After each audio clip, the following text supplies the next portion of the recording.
What's up, everybody? And welcome once again to The Flex. And this is the show where I give you fantasy football advice each week. And now that the season has come closer, this is where whatever I'm saying is going to have the most value. And this week, I want to really focus on players to avoid in the draft this year. And right now, there's a lot of players who have what seem to be a lot of upside, but in actuality, very dangerous and very shady picks. And we're going to start the list off with a player who you might not have actually thought to have been risky, but has become very risky as of late. I'm going to start the list strong with Melvin Gordon. So Melvin Gordon right now, he's going through a little bit of a turmoil situation. He has demanded that the Chargers either one, give him his extension, pay him his big money, or trade him to another team that would be willing to pay him. With that being said, the Chargers are putting their foot down on this situation and stating that they have no plans on giving Melvin Gordon an extension this year. And to me, it's smart on both sides. Melvin Gordon doesn't want to be locked down with franchise tags over the next 3 seasons. Well, he's still in his contract year. Once his contract's up this year, the next 2 years they can franchise tag him. He doesn't want to go through that. And he doesn't necessarily have the leg to stand on like Le'Veon Bell did. He's not in the same position as Le'Veon Bell was when Le'Veon Bell sat out for the season. So where Melvin Gordon will play this season, how many games will he miss before he decides to play? That puts serious jeopardy in his drafting ability. If he misses 2 games, yeah, he's still a first rounder. You know what I'm saying? But if he misses 4 to 6 games, that's not first round quality right there. You're missing a good chunk of your season. You're losing one of the best running backs in the NFL. And do you really want to risk a number 1 pick on that? Not me. Now, with that being said, and this becoming an issue and it being known, if Melvin Gordon happens to drop into the 2nd round, I would say that it might be worthy of that pick. So you got to really temper your expectations, and you really need to think about what you want to do when the pick comes around for Melvin Gordon, because you can skip him when it comes your pick and take another running back, and then Melvin Gordon actually doesn't miss any time, and you could have had him. So there's a lot of risk. And on the Chargers side, Melvin Gordon did get hurt towards the end of the season. He didn't finish the season off, so therefore, there's also that complication. Do you really want to invest money in a guy who might get hurt again? So I don't know what's going to happen. There's a lot of teams I think that could give a lot of value to the Chargers for the likes of Melvin Gordon, but we'll see what happens. Next on the list, I want to go with another top guy, and that's Antonio Brown. Antonio Brown, one of the best wide receivers in the NFL, has definitely had number 1 wide receiver status many years. For at least 3 years in a row, he was undoubtedly the number 1 wide receiver in the NFL. But that's when his quarterback was Big Ben. Now he goes to the Oakland Raiders, who, granted, have one of the best offensive lines in the NFL, giving his quarterback more time to throw the ball. But he went from having one of the best run games in the NFL to having an unknown run game right now. Josh Jacobs, is he going to be a standout running back in his rookie year behind an offensive line that should give him the opportunity to do so? Or is he going to, not live up to potential? So that definitely takes something away from Antonio Brown. And we all saw Amari Cooper had all this potential and only had 1 good season on Oakland, goes to the Cowboys, and he shines like a bright star. So Antonio Brown was a bright star, the brightest, and now he goes to this team. His production, I believe, is going to drop. And Antonio Brown's going in the 2nd round right now, maybe in the beginning of the 3rd. And I feel like that's a high price to pay for a guy who we don't know what his production is going to be. He's definitely going to be middle tier wide receiver without a doubt. He's not going to lose that middle tier. But is he going to be top tier? Is he going to be the number 1, number 2 wide receiver for you? I just don't know if I believe that yet. So therefore, I might hold out on Antonio Brown being on my team. Next on the list is a high-valued running back. His name is Nick Chubb. Nick Chubb showed us last year that he has all the qualities of a highlight reel running back. The guy who's going to put you into double digits and maybe even 20 points a week. But then week 8's going to come around and Kareem Hunt's going to show up. And Kareem Hunt is the better back. I believe Kareem Hunt's the better back. Nick Chubb hasn't shown me enough to prove that he is better than Kareem Hunt. With that being said, it's not like Kareem Hunt's going to come in and Nick Chubb loses his job. No. But we're going to be looking at running back by committee. And like any other football team, whoever's running the best gets the ball. And if Kareem Hunt ends up being the better running back, now you've lost Nick Chubb. And if you don't have Kareem Hunt handcuffed to him, what happens to your star running back? And Nick Chubb is going late second round, early third. So that's a problem. I would not draft Nick Chubb earlier than the 4th round because of this factor. Next on the list, I'm going to follow up with another top-tier running back, and that's Leonard Fournette. Now, Leonard Fournette has all the makings of a top 10 back. He has all the makings, but he's very injury-prone, and he likes to run hard through the middle. He doesn't like to avoid tackles, and that spells injuries. And he's proven that back-to-back years, not finishing out seasons, not starting out strong. So as much as you want Leonard Fournette on your team, there's too much risk for his ADP, his average draft position.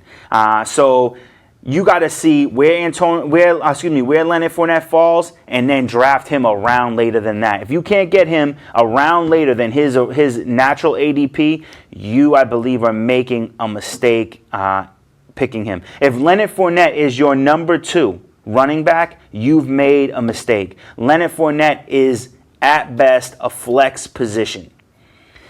Next on the list is a wide receiver that's highly regarded, and that's A.J. Green, one of the best to ever do it. Once again, a wide receiver at one time, considered to be the number 1 wide receiver in the NFL. And he is still one of the best in the game. But if you had him last year, I had him on one of my teams, and what did he do? He got hurt too early. And that, if he's your number 1 wide receiver, that destroys your season. If you lose your number 1 wide receiver or your number 1 running back, that's going to put such a sting on your ability to win. So A.J. Green, he's very high. 2nd round pick. I cannot take A.J. Green with a 2nd round pick. I cannot have him be the number 2 player on my roster. And with that being said, I have to take a pass on them. Their quarterback is still Andy Dalton. They've made no changes to their offense.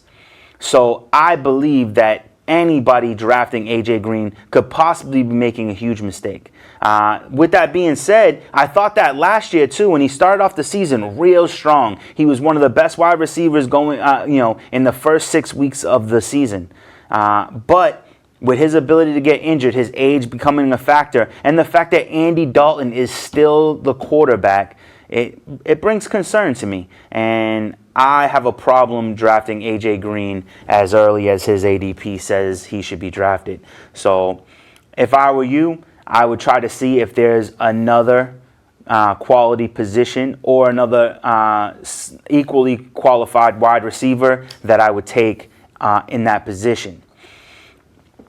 Next on the list, and I can't believe after a whole season of not playing and having a terrible season before that this guy is as high as he is, but Devonta Freeman's ADP is absolutely ridiculous. He is being drafted way too high. I believe people are remembering 3 years ago and not a year ago and not 2 years ago. 2 years ago, I drafted Devonta Freeman with my number 2 pick.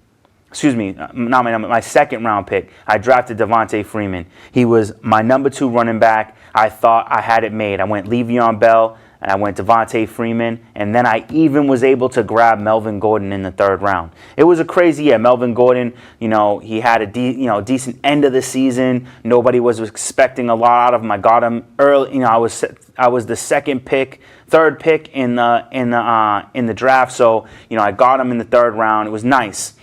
But Devonta Freeman did not come through. I think he put up 12 points in week 1, and that was his best performance. And the rest of the season was absolute crap. Tevin Coleman stole that backfield from him. Now Tevin Coleman's gone. Devonta Freeman's healthy, and people think that he's going to come in and just be an absolute stormtrooper. And here's the thing. That could happen. Devonta Freeman is a very good running back. But you've now had a full season of crap and a full season out.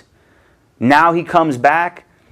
I don't know. And, he's sharing the backfield with some low-level running backs.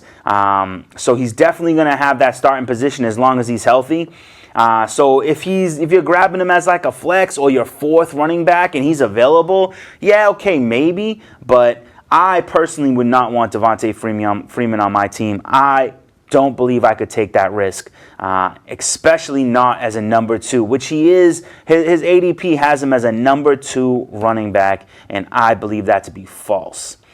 Next on the list, we have Evan Ingram, the tight end out on the New York Giants. Lots of potential, lots of talk about how great this kid is.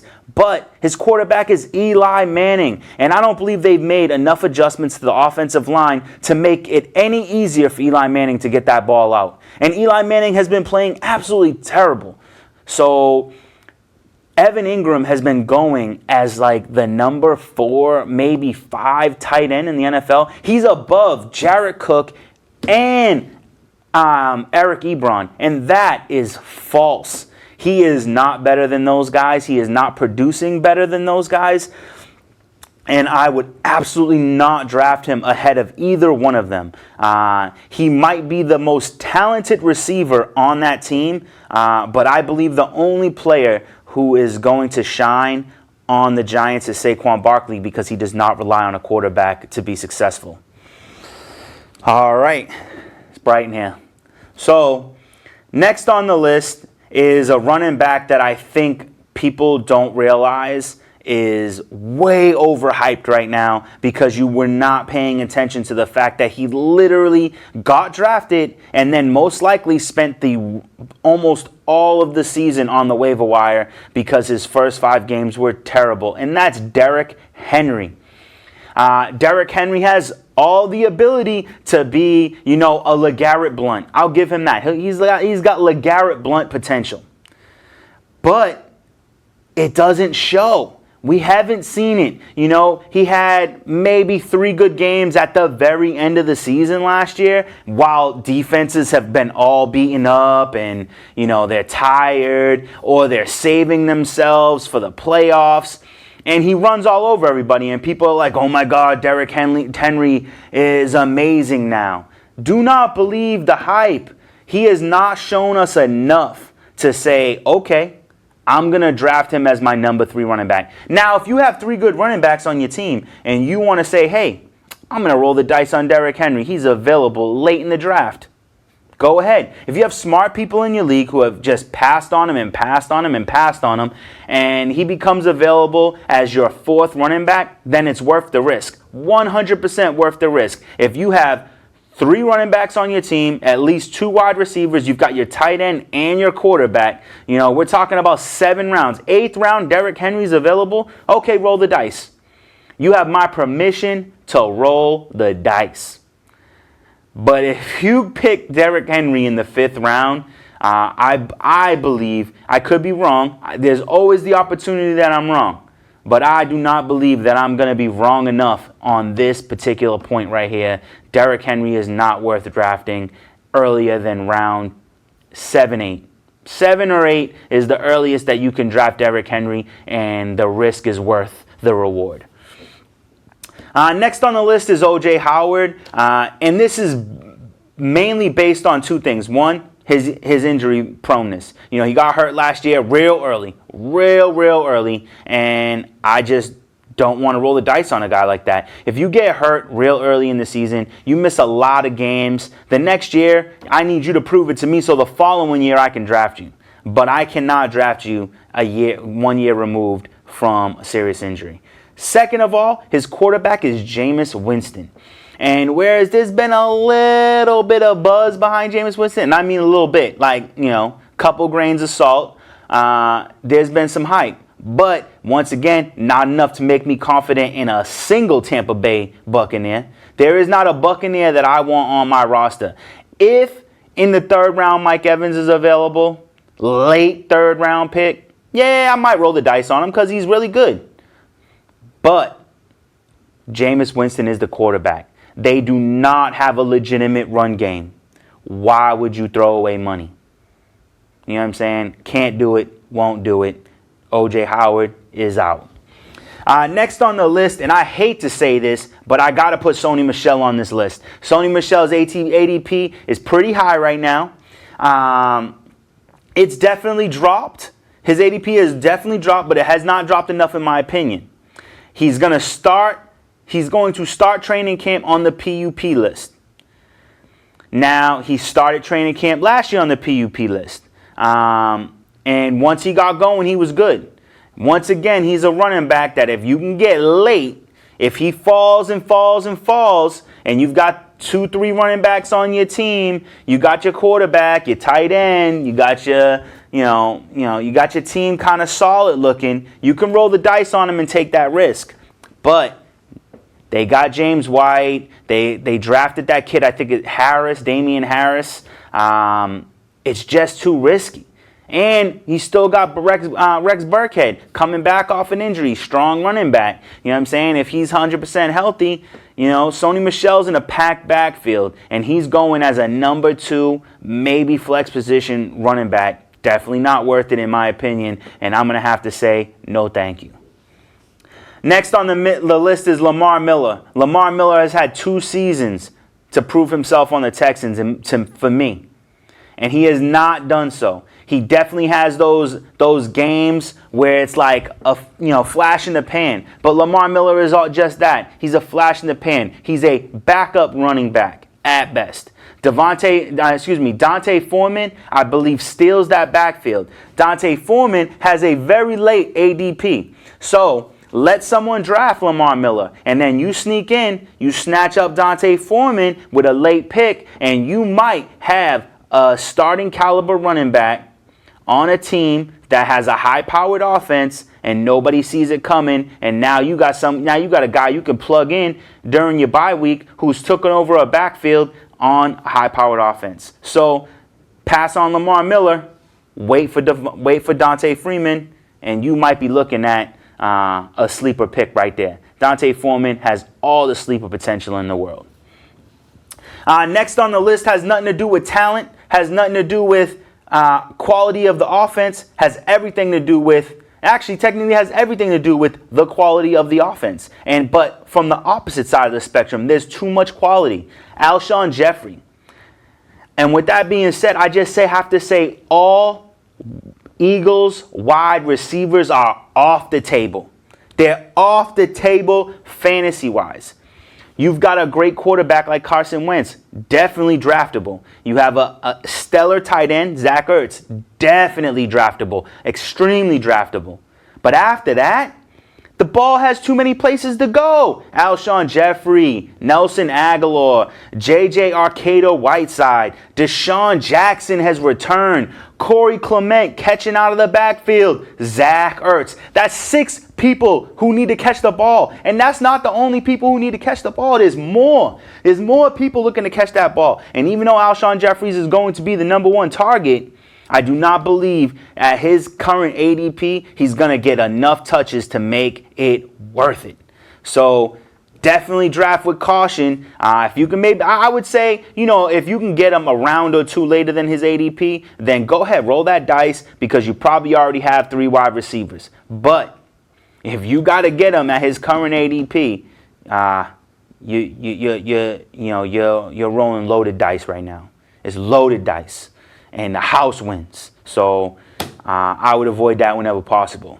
Next on the list is a guy I can't even believe I have to say, but I know I have to say it because I've been doing mock drafts. And he's getting drafted way too early. He's getting drafted right where he's been, right where he's at. He's just getting drafted. And that's Sammy Watkins. And Sammy Watkins, what has Sammy Watkins done for you lately? What has Sammy Watkins being drafted as even a number 4 wide receiver? I wouldn't draft Sammy Watkins before like round 12. See what I'm saying? He is not worth it. You know what I'm saying? Tyreek Hill is back. Travis Kelce is there. Like, who is this dude? Yeah, he is a bum when it comes to fantasy football. In real football, I like Sammy Watkins. If the Patriots were to get him, I'd be mad amped. But in fantasy football, Sammy Watkins is an absolute bum. Sorry, Sammy Watkins, if you ever get to see this, I don't want to call you a bum, but I'm strictly talking fantasy football. You're an incredible athlete who gets hurt a lot and doesn't catch a lot of balls. So I can't really side with him in this one. Gotta say, next player in line, please. There's a lot of wide receivers around him. There's wide receivers below him that I can't believe that are not getting drafted over him. Sammy Watkins should be just hanging out on the waiver wire. But whatever, do what you want to do. But I would avoid Sammy Watkins at all costs. Next on the list, I gotta put Will Fuller. Now, where I love Will Fuller, I think he is full of talent. I think he's a great wide receiver, and I think that if he can stay healthy, he completes one of the most dangerous wide receiver duos in the NFL because you have the number 1, D-Hop, and then you have the like of Will Fuller, who just is incredible. Them two together might be the best duo in the NFL. But what happens? Will Fuller always gets hurt. He always gets hurt. He cannot stay healthy. Why are you wasting on a draft pick on a guy you know is going to get hurt? Yeah, in the beginning of the season, he's going to get you some points, but the way you're drafting him, he's costing you too much. His cost is way too high when you can get a guy who's more than likely going to finish out the season. Yeah, the first 6 weeks, he's going to be scoring 5 less points a week, but after those 6 weeks are up and Will Fuller's hurt, guess what? Your guy's still scoring points. He's still trying to get you victories. Will Fuller is a temporary fix. He's a Band-Aid. And that Band-Aid is going to fall off once you get in the shower. Remember that shit. Next on the list is Golden Tate. Now, we all know what Golden Tate's capable. He's a gritty slot receiver. But now he's going to a team with an unreliable quarterback, where maybe this could be the place for him. Maybe he could be the thing that they need. A humble, durable leader. You know what I'm saying? He is a leader. Maybe he could be the thing they need. Maybe he comes to the Giants and he resurges his career. But to me, that seems unlikely. And I don't believe that I would pay the Golden Tate price right now. So I got to move on from him and say, no, thank you. Like I said, I ain't touching anybody on the Giants but Saquon Barkley. And even at that, Saquon Barkley's ADP is a little bit high for me too. He's going number 1, number 2. I got him at number 3, maybe 4. Now, I could be wrong about that, but I'm going to say that I'm not, and I think I'm going to prove it this year. I think you're going to have 3 running backs that are going to do better than Saquon Barkley, Alvin Kamara, Ezekiel Elliott, and most likely Christian McCaffrey. So do what you will, but even I might even say Le'Veon Bell. I might even put Le'Veon Bell over Saquon. Le'Veon Bell got so much to prove this year. Going to the Jets, sat out last year, talking about he need the bag, talking about it's going to be the best you've ever seen from him. He got to prove that. And he was number 1 at one point. You know what I'm saying? Last year, it was between him and Gurley who you picked number 1. So he's still Le'Veon Bell, guys. So I think that he might even be better than Saquon, but we'll see what happens. Next on the list is Jordan Howard. He was on the Bears. He was, he became terrible. Now he goes over to Philly. And what do you think about that? Philly, every running back they get performs worse than the team that they was on previously. Proof is in the pudding. The only running back to be successful on the Eagles was LaShawn McCoy. You know what I'm saying? Last year they brought on Jay Ajayi. Yeah, he got hurt, but he wasn't really doing much before that. And before that, DeMarco Murray. DeMarco Murray was the number 1 running back in the NFL, playing for the Cowboys. Then he signs to the Eagles, and he's one of the worst running backs in the NFL. What does that tell you? Eagles don't know how to run the ball correctly. They're not good at that. They don't have the scheme to run the ball. Now, maybe that changes. Maybe Jordan Howard comes to the Eagles, and the Eagles and Jordan Howard are a perfect marriage, and Jordan Howard exceeds. You know, I will say this. He does have a low ADP. If you want to roll the dice on him, and you're low on the, you got 2 really good running backs, but your backups look suspect, yeah, go ahead and take a chance on him. Or you have 3 great running backs, and Jordan Howard's available. Go ahead, roll the dice, see what happens. But he's not for me. Next on the list, we have Derrius Guice. Now, originally, I had Derrius Guice as a good to go. Yeah, he got hurt last year for the whole season, but he had a whole season and a whole off season to get healthy, get ready, be prepared. But then what happens? He gets hurts his knee or something like that. He's trying to say it's not that serious and he's going to be good to go. But if you got hurt last year, season hasn't started, you already getting hurt now? Nope, no thank you. I'm actually running low on time, didn't realize it, so I'm just going to bang out a couple of these. Delaney Walker, Kirtland Sutton, David Njoku, Larry Fitzgerald, Trey Burton, Kyle Rudolph, LaShawn McCoy. Those are guys that I'm really afraid of. I don't really want to draft them. Honorable mentions on this list, I'd be a little bit afraid of James Conner. They got tape on him now. Dalvin Cook always getting hurt. Damian Williams had a little flash last year. Don't believe the hype this year. Marlon Mack hurt last year. Came in, did good. Is he going to do good this year? A little worried. Tyler Lockett, breakout season. Can he repeat? I don't know. Probably. But is he worth it as ADP? I don't know. Phillip Lindsay came out, exploded on the scene. But now they got tape on him. Is he going to be able to have the same performance? A little bit of a risk. Does have kind of a low EDP, but we'll see. But with that being said, that's my time for today. I'm Craig. This is The Flex. Check us out on Gym Bag Entertainment on Facebook or on YouTube. And until then, have a good night.